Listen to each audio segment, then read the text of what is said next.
Ռուսաստանը դրական է արձագանքել վարչապետ Փաշինյանի առաջարկին ու որոշել է առարկայական բանակցություններ սկսել Հայաստանի հետ երասխի ու ախորիկի հատվածներում երկաթուղին վերականգնելու համար։ Այս մասին հայտարարել է Ռուսաստանի փոխվարչապետ Ալեքսեյ Օվերչուկը։ Հայկական կողմի դիմումի համաձայն եւ ելնելով Հայաստանի ժողովրդի հանդեպ բարեկամական եղբայրական զգացմունքներից, Ռուսաստանի Դաշնությունը որոշել է առարկայական բանակցություններ սկսել Հայաստանի երկաթուղիների երկու հատվածները վերականգնելու համար։ Երասխի հատվածում երկաթուղու վերականգնումը հայկական երկաթուղիներն ադրբեջանականին կմիացնի, ախորիկի հատվածում թուրքականին։ Վերականգնման ենթակա հատվածների ընդհանուր երկարությունն ըստ Օվերչուկի 14 կիլոմետր է։ Հայաստանի երկաթուղիները Ռուսաստանն է կառավարում։ Փաշինյանն անցած տարեվերջին նախագահ Վլադիմիր Պուտինի հետ հանդիպմանը բարձրացրել էր այս երկու հատվածներում դրանք վերականգնելու հարցը։ Հետո տեղեկացրեց ռուսական կողմին նաև գրավոր են դիմելու, եթե Մոսկվան այդ աշխատանքները պատշաճ ժամկետում չիրականացնի,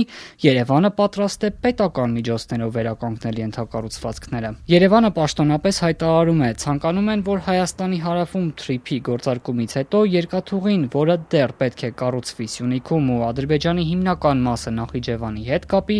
այսպես շարունակվի, անցնելով Նախիջևանով երասխի հատվածում միանա հայկական երկաթուղիներին, որտեղ մի փոքր հատված է պետք վերականգնել եւ շարունակվի մինչեւ Ախորիկ Թուրքիայի սահման, որտեղ եւս փոքր հատված է պետք վերականգնել։ Կարճացած Թուրքիայի ու Ադրբեջանի միջև երկաթուղային հաղորդակցությունն իրականացվի Հայաստանի տարածքով, ինչի համար պետք է ընդամենը շուրջ 15 կիլոմետր երկարությամբ ռելսեր կառուցել։ Միևնույն ժամանակ Թուրքիայում արդեն մեկնարկել է Կարսից Դիլիջու հասնող երկաթուղու շինարարությունը, որն էլ պետք է միացնի Թուրքիան ու Ադրբեջանը։ Այս դեպքում սակայն ոչ թե պետք է մի քանի, այլ 224 կիլոմետր երկարությամբ երկաթուղի կառուցել։ Վարչապետը վերջին հարցազրույցում չէր թաքցրել դժգոհությունը։ Ես ասել եմ, տեսեք, մենք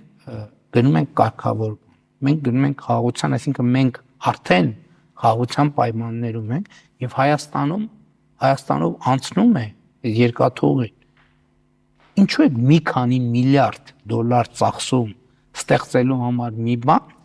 որը արդեն իսկ գոյություն ունի։ Դեռ ամիսներ առաջ Թուրքիայի տարածքային կառավարման նախարարն ասել է, որ 224 կիլոմետր երկարությամբ երկաթուղու կառուցման համար կծախսեն 2.4 միլիարդ եվրո։ Օրերս վարչապետ Փաշինյանը սակայն ասաց, հարևան երկրներին անհանգստացնում է, որ Հայաստանի երկաթուղին կառավարում է ռուսական ընկերություն, հայտարարելով, թե Կարս-Դիլիջու նախագիծը միջազգային հանրությունն ավելի նպաստավոր է ներկայացնում, քանի որ հայկական երկաթուղիների այդ հատվածները ռուսական կառավարման ներքո են։ Շատ քննարկումներ միջազգային մամուլը, միջազգային փորձագիտական համայնքի վերլուծությունները տեսնելով մենք հասկանում ենք, որ հիմնական խնդիրը սա է եւ մենք պետք է